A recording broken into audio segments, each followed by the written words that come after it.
J'ai écrit Le Chevron en 1996. C'est un livre qui est apparu chez Verdier. Il a une forme un peu ramassée.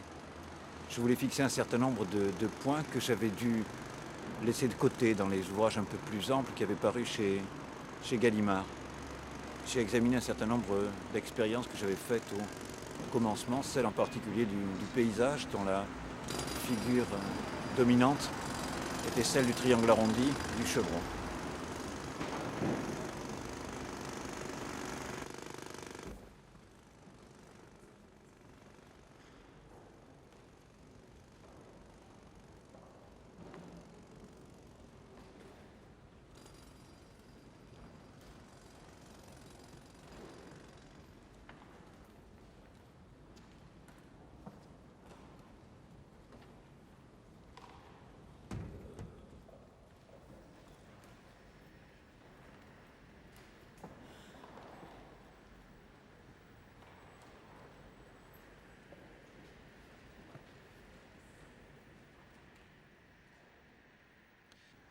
Les volets sont clos. L'herbe a envahi les allées. Les seuils sont veloutés de mousse. Les essences tendres qu'on plantait près de l'entrée pour le repos du soir, les tilleuls, les marronniers n'ont pas été taillés. Les granges périclitent. On voit leurs poutres comme des côtes à nu, et le sureau pousse au pied des murs pour les déchausser. Le gros transformateur, dans son boîtier de tôle zinguée, bombine au sommet d'un poteau de ciment. On a ragréé la borne de captage au-dessus de la route. Le profil du fossé d'écoulement a été ravivé. Mais il y a bien longtemps qu'aucune main n'a pu recueillir, en passant, de l'eau à la fontaine. Et c'est pour des fantômes qu'on a tiré le fil du téléphone. Le câble zonzonnant a parti lié avec les moteurs qui s'apparentent aux guêpes prédatrices. En se frayant un chemin jusqu'au hameau du fond des âges, il ne les a pas reliés à la rumeur du monde, ouvert à une vie nouvelle. Il les a tués sans attenter, toutefois, à l'apparence de vie qu'ils avaient, la seule dont ils fussent susceptibles, parce qu'ils appartenaient depuis l'origine au passé, au monde des origines.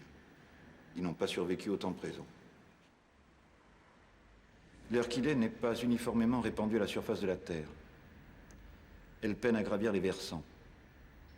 Comme nous, il lui faut suivre les lacets du chemin, aller au rebours de sa destination pour y parvenir, marquer des pauses, s'arrêter pour reprendre son souffle. Quand elle se présente avec le battement régulier, infatigable du moteur, l'odeur du mazout, le crépitement du câble, le passé qui s'attardait ici se dissipe purement et simplement. Le temps qui s'agrippait aux pentes et stagnait dans le vallon glisse vers le lit principal pour rejoindre le cours impétueux de la durée qui passe au loin. Seul subsiste le décor propre qu'on n'a même pas démonté, quand, pourtant, tout est dit, la pièce jouée, le rideau tiré.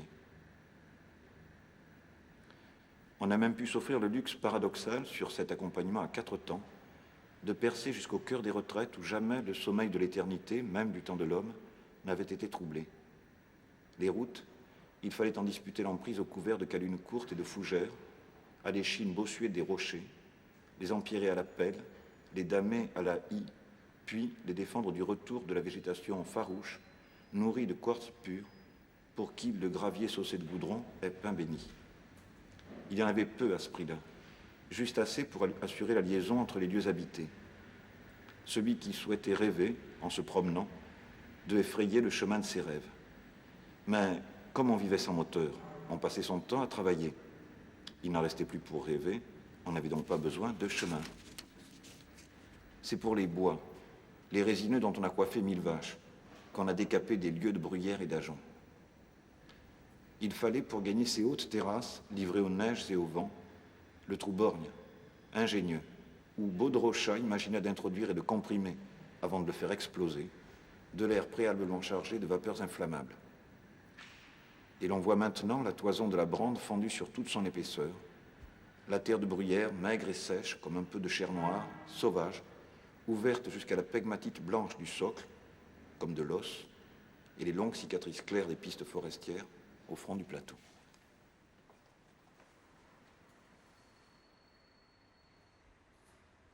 Il y avait une partie des terres qui étaient cultivées, l'autre qui était abandonnée à la friche, soit parce qu'on ne disposait pas de la puissance qu'il fallait pour les mettre en culture, soit parce que leur pauvreté fut sans remède. toute cette partie du pays, la région centre, et en particulier les confins occidentaux du Massif central, se recommandent par une extrême acidité des sols. Par exemple, le blé ne vient pas. On cultivait ce qu'on appelle le blé noir, qui n'est pas du blé. Le sarrasin. On cultivait du seigle. Le pain blanc est arrivé au début du siècle. On trouve encore dans les boulangeries de campagne du pain noir. La vieille répartition des cultures et des friches a persisté longtemps. Et lorsque on a trouvé un moyen de mettre en valeur de façon rationnelle ces terres, ça a été au prix de l'éviction des hommes et de l'intrusion des sapins. C'est terrible d'y songer, des lois qui dépassent nos personnes, nos pensées, nos attentes, nos espérances, nos consciences, qui gouvernent nos destinées, qui font qu'on est d'ici et puis que l'on doit partir parce que ce qu'on appelle la rente foncière, le revenu du sol, varie et que le moment vient où la variation dans ce revenu oblige à quitter des lieux qui pourtant nous étaient chers puisque nous sommes ainsi faits que nous attachons aux choses, surtout aux premières, qu'elles ont un pouvoir de séduction que rien, jamais plus, ne pourra remplacer. Il me semble que le siècle où nous sommes, le XXe siècle, a fait son entrée dans les années 1960 dans ces pays du Bas-Limousin où je suis né. Les temps modernes, ça a été la circulation des biens, des personnes, de l'information. Ce qu'on pouvait espérer, c'est que nous allions à notre tour entrer dans ce grand mouvement. Mais c'est tout autre chose qui s'est passé. Ces régions très anciennes semblaient indissociables d'un temps très ancien. Elles n'ont pas pu rejoindre le mouvement général. Elles ont été frappées d'une sorte de sortilège.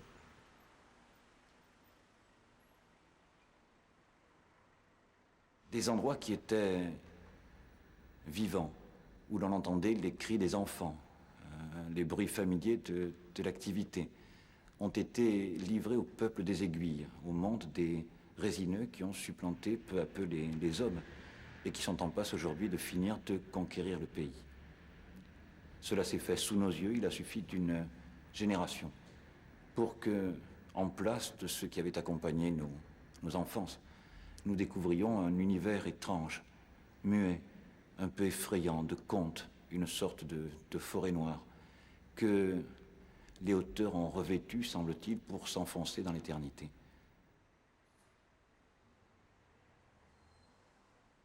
Alors le Chevron, c'est, je dirais, le trait saillant du paysage de mes éveils.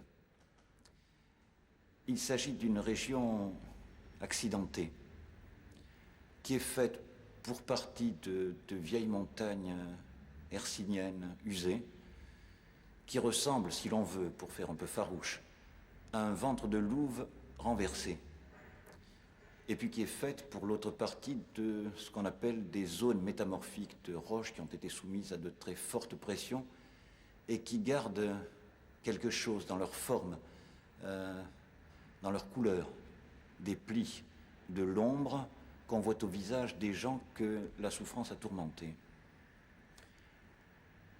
De quelque côté qu'on se tournât, on avait sous les yeux une sorte de frise, de triangles adoucis.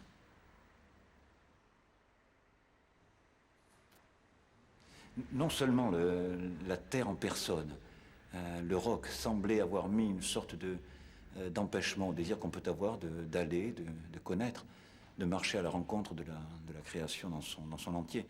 Mais comme il s'agissait de sols très, très acides, très pauvres, la végétation elle-même avait l'air de participer de cette conspiration. Par exemple, lorsque l'on montait de la plaine, où l'on voyait des vignes, des passeroses, des potirons, des pièces de maïs, et qu'on s'élevait sur ces âpres contreforts, on découvrait bientôt que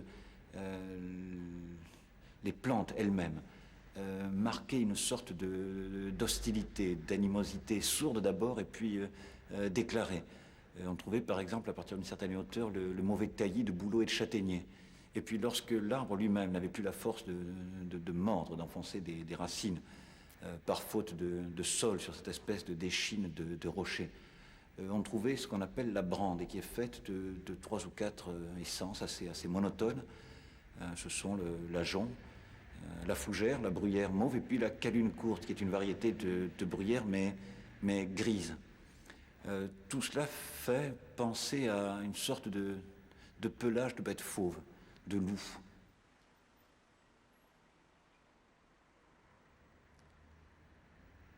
Aussi longtemps que l'on vit parmi les choses, qu'on en subit l'ascendant, qu'on ne connaît qu'elles, il est extrêmement difficile d'en parler. Nous ne les connaissons pas.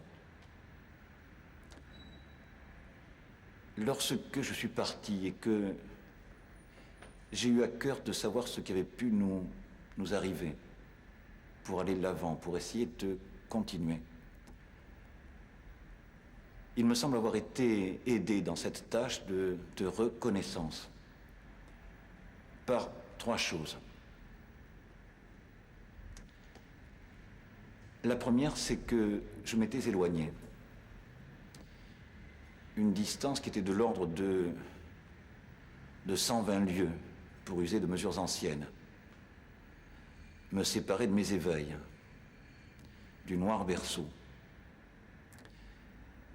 Et ce sont 2 choses différentes qu'une seule et même chose, selon qu'on l'a sous le nez, qu'elle nous masque l'horizon, qu'elle remplit notre regard, ou qu'on la considère de loin, parmi d'autres choses.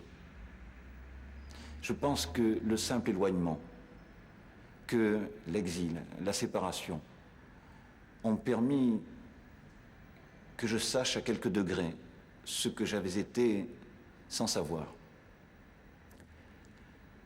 La deuxième chose, c'est que j'ai quitté ces marges ensauvagées, arriérées, pour la grande ville. Et que la grande ville nous procure un certain nombre de vues ou de clarté que les petits pays nous refusent. Elle concentre dans les bibliothèques en particulier le trésor d'expériences humaines accumulées. Il existe une sorte d'univers parallèle à l'univers, et c'est celui que composent les livres, les dos étagés des volumes, qui doublent en quelque sorte ce monde où nous vivons. Et ce que la grande ville m'a procuré en contrepartie de ce qui m'avait été ravi, ça a été ces formes, je dirais, générales, universelles peut-être, d'appréciation et de réflexion, qui d'abord nous avaient été refusées.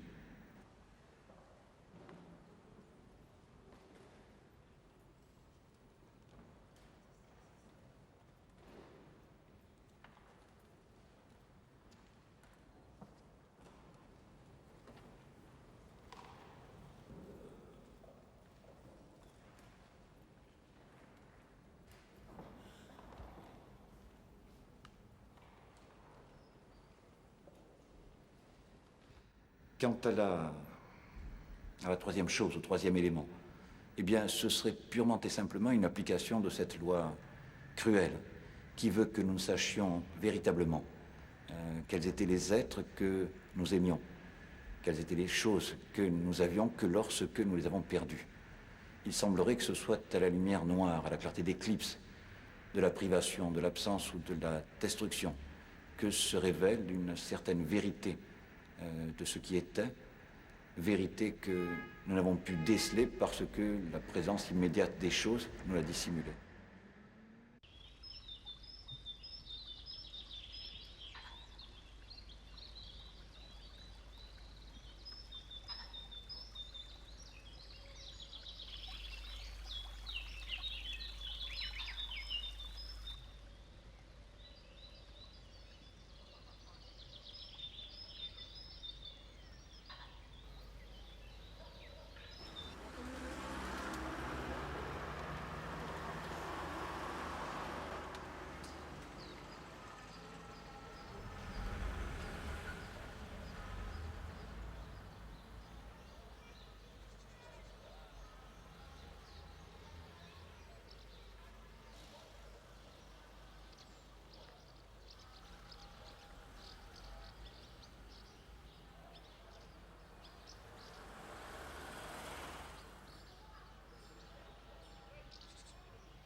écrire est une activité, je trouve, coûteuse.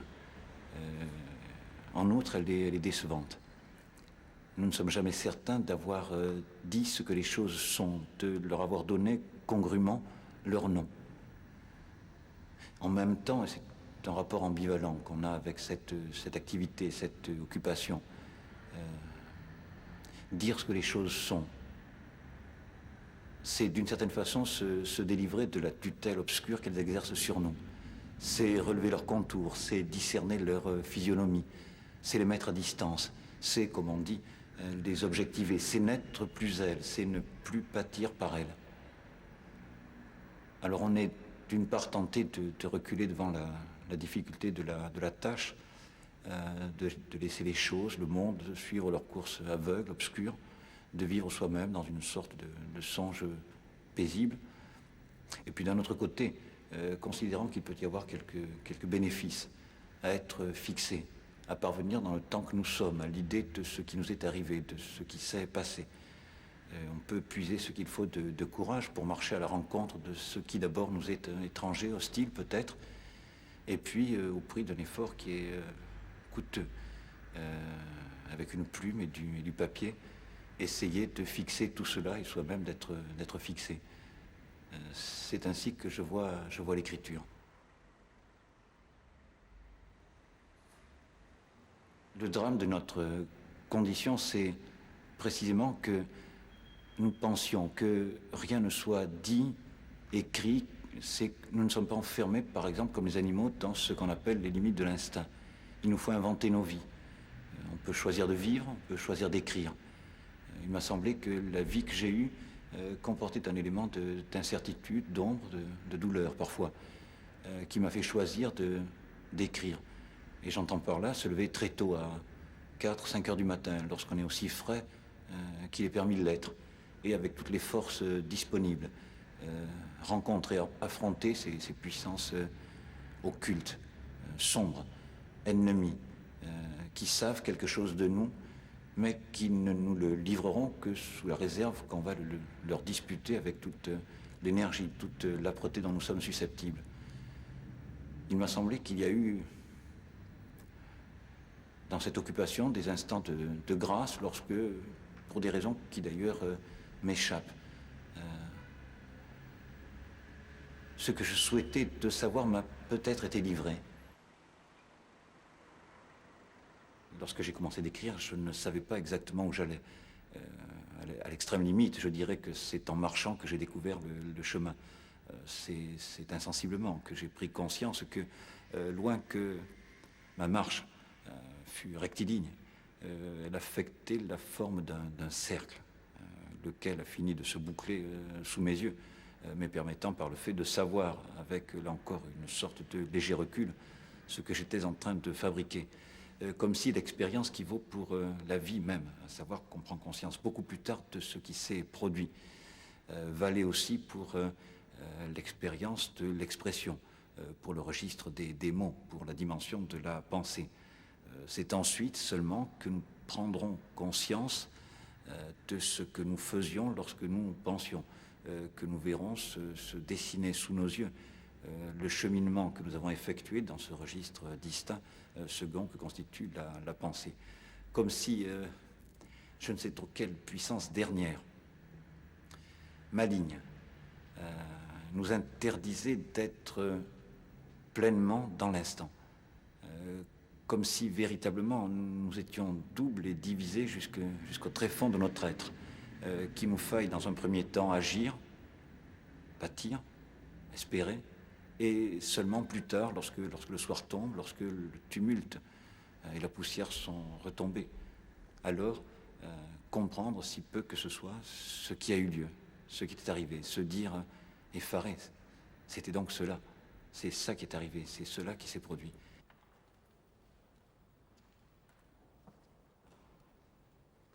Je pense que quiconque se mêle d'écrire se trouve à son tour dans ce cas, de devoir rester dans le champ forcément limité de son expérience. J'ajoute que le fait d'écrire pour moi peut être quelques vertus thérapeutiques. Cela me permet lever à distance, après coup, un certain nombre de suggestions dont il m'a semblé que j'ai été la victime dès le commencement, et qui auraient pu demeurer aussi longtemps que je durerais si, dans l'intervalle, je ne m'étais appliqué à m'en délivrer. Donc, j'ai bien peur d'être condamné à écrire, si j'écris encore, dans un espace extraordinairement exigu qui a été défini une bonne fois pour toutes dès le commencement et qui restera celui où j'évoluerai jusqu'à la fin. Étrangement, il me semble que je suis mort à 17 ans, que seul mérite le nom de vie celle que j'ai eue dans un premier temps, que valent seules les expériences premières, cardinales, que j'ai faites dans cette contrée archaïque ou anachronique, où j'ai vu le jour. Ensuite, je me suis établi dans la grande ville et très paradoxalement, je m'y suis rencogné dans une chambre.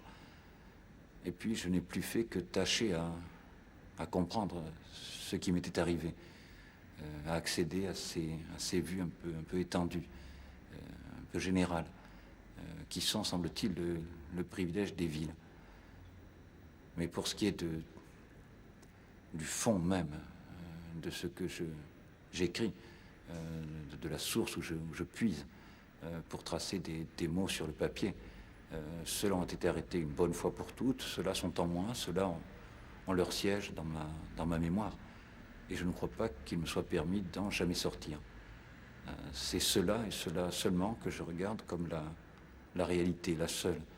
Et ceci parce que peut-être elle enferme un mystère que le soin d'écrire a pour effet, peut-être, de dissiper.